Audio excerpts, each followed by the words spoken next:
Yeah, it really makes sense. And I like that you mentioned that it's a total stress that you experience. And maybe from the COVID time, I've been working from home, and you kind of can arrange everything, and there was no events or anything. After that, I noticed that I can notice the stress of even taking a bus when you need to go to take a short bus ride, because I was in a summer cottage that I only hear birds singing, and no traffic noise, and like perfect, like. And I think I got the sensitivity that I really easily know the stress, like Mm, whatever small is. And I think most people don't understand, like they think that stress is like when you are busy at work, but it's all the small things that you have. How do you see the stress as kind of limiting factor in training and performance? mm. So, I mean, in some ways, stress is the limiting factor in that I think for most of us, the loading, the training is the easy part. That's the easy decision. We like our training and we think the training is what makes us better. Now, the stress is everything outside of training, and it's all the other hours of the day and how do we organize that. And I think it is very important. And dealing with the stress is really about making choices and removing habits. And when we study the elite athletes, and I mean the very best elite athletes, what do we see? We see they have simple lives and simple routines that are built around doing their training. But when they're not training, the life is very simple. It's low stress. They're not having to make a lot of decisions. They're not having to go around and do a lot of things. Now, for most of us, that's not practical. I mean, I've got 3 kids, and I can't tell the kids I need 2 days off because I'm a little tired from my training. I mean, it's just not practical. But there's a lot of things I can do in terms of how, what time do I go to sleep at night? I go to sleep at the same time my kids go to sleep. Simple decision. And I don't and by doing that, I make sleep a priority for myself and I put myself on the same schedule as my family. Now I need a little bit less sleep than the kids, so now I have the ability to train every morning. So so I do that. So those are two simple changes. You mentioned the bus. That comes into something which I think is a very important choice for working athletes. Where am I going to live? Am I going to have to commute to work? How am I going to commute? Because a bus is much better than driving. Americans love to drive everywhere, but that is dead time. And it's worse than dead time because if you're the driver, you have to concentrate. So you're actually making yourself tired in a way that doesn't help any aspect of your life. It doesn't help your work. You're better off on the bus on work. At least you can like get ahead on your email or read something to do with your job. And you're not exercising, you're just sitting in a chair and you're probably getting stressed out because there's traffic around and stuff. So I've always been willing to pay a premium to live close. And close can mean close to the office, but it could also mean to live close to the swimming pool, just so I can walk to the pool and get my swim training in. Or it could mean here in Boulder, I live close to running trails, and there's a famous climb that I can start from my garage. And I can start climbing uphill straight out of my house. I don't need to go anywhere to do my ride. So I think the choice we make about where we live is a very important choice for all athletes, working athletes, elite athletes, because it goes to the efficiency of our day and it lets us get rid of driving and other things. Those would be those would be a few of the key things to do with stress. And then ultimately, we need to make choices. We need to decide what's important to us. I think high performing athletes, are not necessarily high performing in the rest of their life.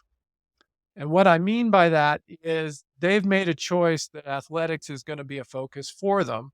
And then other aspects of their life are maintenance. I mean, they're on a maintenance level. And you need to watch that because it's possible to be a world champion and end up completely alone. So that might not be your goal. So it's, for most of us, that elite career is a period of our life. It's not our entire life. It's going to be a decade of our lives, or depending on however, and then we're going to go on to the next phase of our life. I would also say you can phase your year. And that's part of, earlier I was talking about with the older athletes, how we were going to choose these blocks, because it's too difficult to take a husband or a wife and say, well, we're going to train you like a professional athlete for 9 months of the year. That's not going to work. What we can do is we're going to have very strong maintenance across the year. And then we're going to have 6 blocks, and each block's going to be 2 or 3 weeks long. And we're going to really focus. And then you're going to go back to your normal life. Or with Mm, some athletes, they're like, I don't even have those kind of blocks. What you need to do for me is it's maintenance and a few long weekends. And you can get a lot of performance providing you're clear about what you're going to achieve and when you're going to achieve it. mm.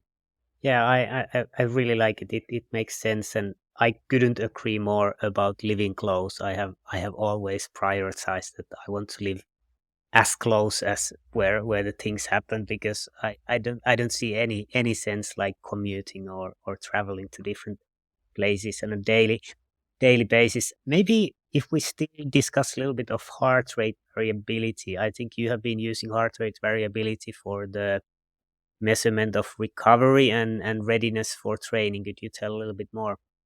So it's interesting. What I've found with the heart rate variability is it's variable, and it's variable within narrow time frames. So I was curious about it.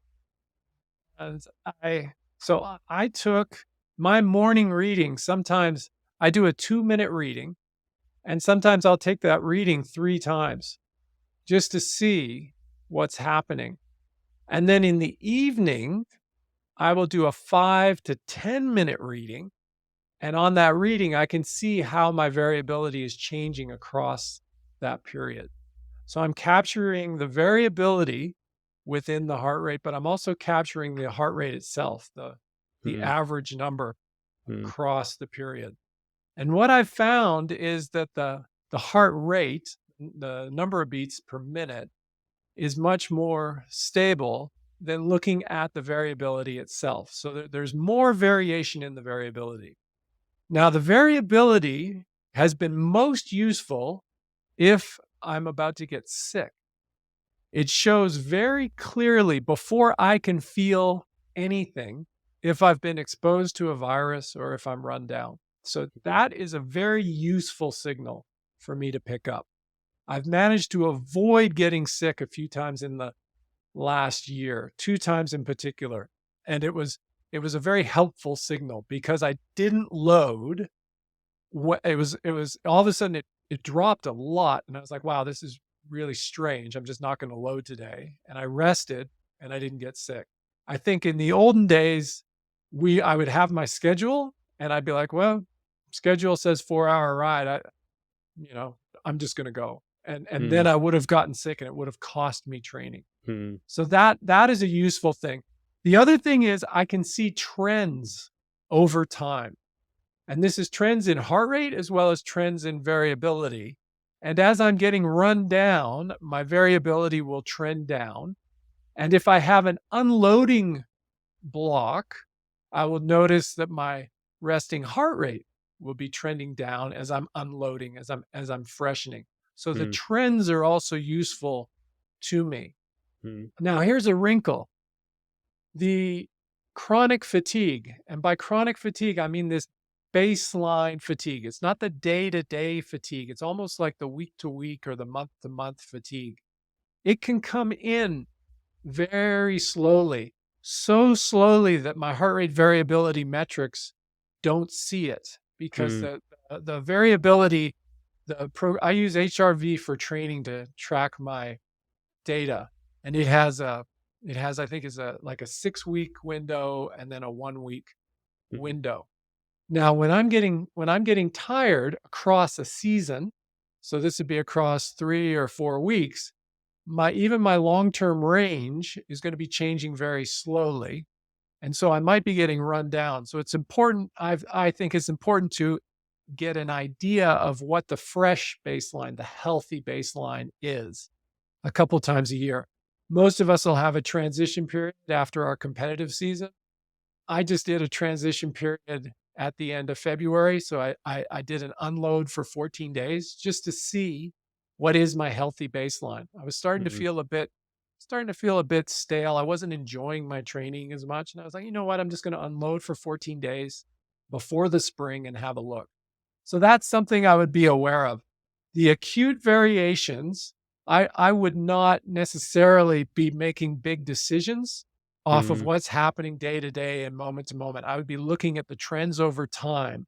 And then I would be very cautious with any big moves. And by big moves, I mean the heart rate variability increases greatly all of a sudden one morning, or it goes down all of a sudden one morning.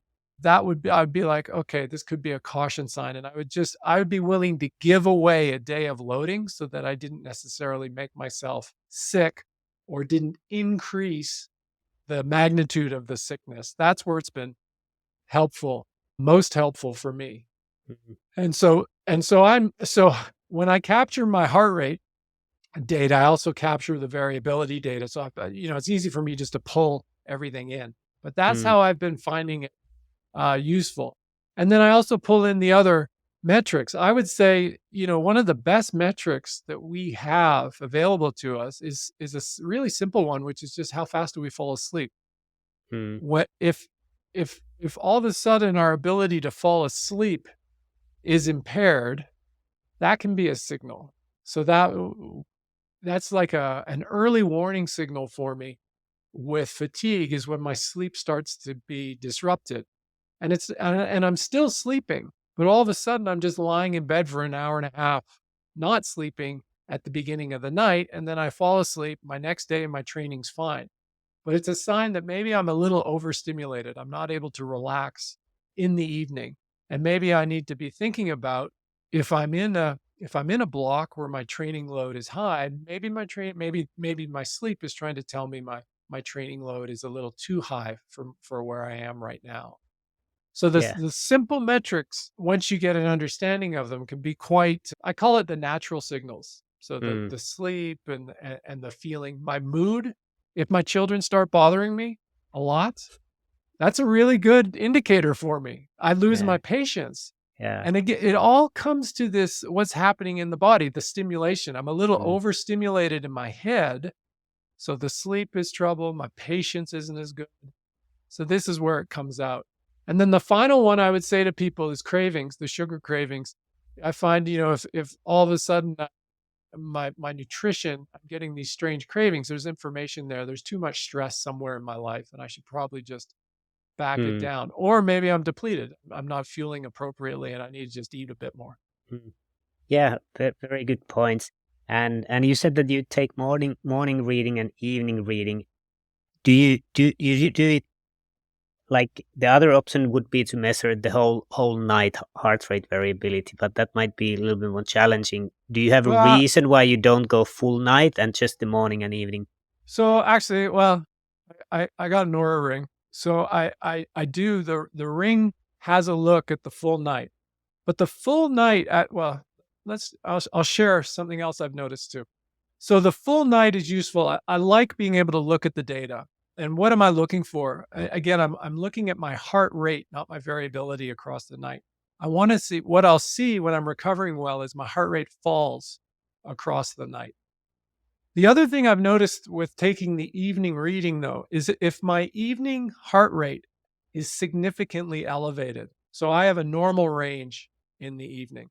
If my evening heart rate is significantly elevated, I need to be careful with loading the next day. Hmm. The next day should either be an easy day or a maintenance day. What, and this is, my hunch is this is a over 45 issue because when I was younger, I could just train the next day and I'd be fine. I'd be able to absorb that as long as I had some recovery at some point in the week. But as an older athlete, I need to be more careful with where I put those loading days. So I will, if I load when my heart rate was elevated in the evening, it's almost like I'm creating a debt, a fatigue debt that I'm going to have to repay. And it's strange. I can get through the week, but the week after is usually a lousy week. And Mm, so what I found is it's better for me just to put a maintenance day in, and then the day after I can get back to loading, and I'll have a good day. So mm, I'm using the evening heart rate just to see how much of the day took out of me. So mm, that overnight reading, and it's overnight heart rate, it's not overnight heart rate variability, mm, it will be useful. If my heart rate stays high across most of the night, mm, it's a sign that I was actually quite tired when I mm, went to sleep, and I should probably be careful. So I do look at that, but I think most athletes, I don't think they need to be looking at the full night reading, because a reading before bed will get you that information. mm, If you're elevated before bed, you're going to be, I mean, because you'll have your before bed and you're going to have your morning. You will have mm, Ideally, you will have come down. If you haven't come down, then you're definitely too tired. mm, If you're elevated in the evening and in the morning, mm. you're going to be a little too tired. You probably want to have a very easy day that day. Yeah. And you mentioned about mood and falling asleep time. I fully agree from personal point of view on those. How do you see the, like, if you have a hard long training, how do you see the mood, the next day mood as an indicator if it was too hard, basically one of the, or too hard the training day previous? Do you see any point there kind of Yeah. gauging the mood next day? Well, so well, there's the mood, but I haven't been able to I haven't been able to figure out what I just noticed the mood. I haven't been able to figure the cause of the mood in a sense. It's just like, because I think fatigue is more than just what happened in the previous workout. I think it's everything. It's the whole life fatigue. And and again, I'm finding more as I get older, the fatigue that I'm having this week usually has something to do with what happened the week before too. So I wouldn't make it acute. In other words, I wouldn't make it day to day. I would say the mood has got to do with chronic. It's got to Mhm, do with the overall stress, the overall load. But here is something that we haven't touched on, which I think is a very important thing for athletes to monitor. It's the normal range of heart rate in training.